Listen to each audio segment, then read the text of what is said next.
Sharjah क्रिकेटचं मैदान आणि क्रिकेटचे फुलपाखरासारखे रंग याचं जणू काहीतरी समीकरण आहे। मी तुम्हाला सांगतो, या स्पर्धेतला सर्वात रंगतदार सामना हा शारजाच्या मैदानावरती बघायला मिळाला, कारण दक्षिण आफ्रिकन संघाने इन फॉर्म इंग्लंडला धोबीपछाड केलेला आहे।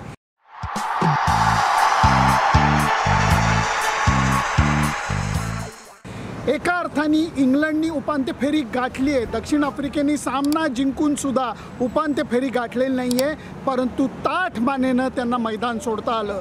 आज परत एकदा इंग्लंडच्या बाजूने नाणेफेकीचा कौल लागला आणि त्यांनी अर्थातच पहिली बॉलिंग करायचा निर्णय घेतला। या UAE पहिली बॅटिंग करणं हे नेहमीच सर्व संघांना अवघड गेलेलं आहे, परंतु दक्षिण आफ्रिकेच्या बॅट्समननी समंजस बॅटिंग केली। मी अत्यंत जाणीवपूर्वक हा शब्द वापरतोय, समंजस, कारण ड्युसेननी जी बॅटिंग केली ती अफलातून होती।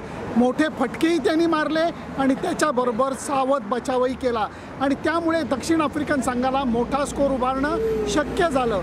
पहिल्यांदा त्यांनी डिकॉक बरोबर भागीदारी केली आणि नंतर त्यांनी मार्करम बरोबर भागीदारी केली आणि त्यामुळे त्यांना हे यश मिळालेलं आहे। 189चा धावफलक उभारणं या मैदानावरती इंग्लंड विरुद्ध सोपी गोष्ट नव्हती, जी दक्षिण आफ्रिकेने करून दाखवलेली आहे। मला वाटतं हे याच्यासाठी त्यांना क्रेडिट द्यायला पाहिजे।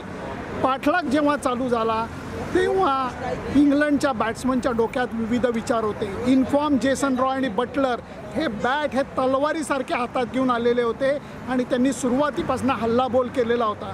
जेसन रॉयच्या पायाला दुखापत झाली आणि तिथं नाट्यमय कलाटणी मिळाली। बटलर सुद्धा थोड्या अंतराने बाद झाला आणि त्याच्यानंतर गंमत होत गेली मैदानावरती। थोड्या धावा एक गडी बाद, थोड्या धावा एक गडी बाद, आणि त्याच्यामुळे दडपण हे मैदानावरचं कायम राहिलं। इंग्लंडचे फलंदाज धावा तर जमा करत होते, मोठमोठे षटकार मारत होते, परंतु दक्षिण आफ्रिकेकरता हा सामना लांब गेलेला नव्हता। जेव्हा 86 धावा झाल्या तेव्हा इंग्लंडचा उपांत्य फेरीतला प्रवेश नक्की झाला आणि 131 धावा जेव्हा इंग्लंडच्या झाल्या तेव्हा दक्षिण आफ्रिकेचा उपांत्य फेरीतला प्रवेश हा नाहीसा झालेला होता। रबाडा जो होता, जो सर्वात अनुभवी बॉलर आहे दक्षिण आफ्रिकेचा, त्याला 3 ओव्हरमध्ये 45 धावांचा मार पडलेला होता, परंतु त्याच रबाडानं शेवटच्या ओव्हरीत 14 धावा हव्या असताना हॅट्रिक काढली।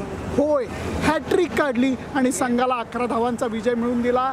अफलातून सामना आज बघायला मिळालेला आहे, रंगतदार सामना बघायला मिळालेला आहे। क्रिकेटचे इंद्रधनुष्यासारखे सगळे रंग हे आजच्या सामन्याने दाखवलेले आहेत, म्हणून मी म्हणेन की हा सामना कायमस्वरूपी लक्षात राहील।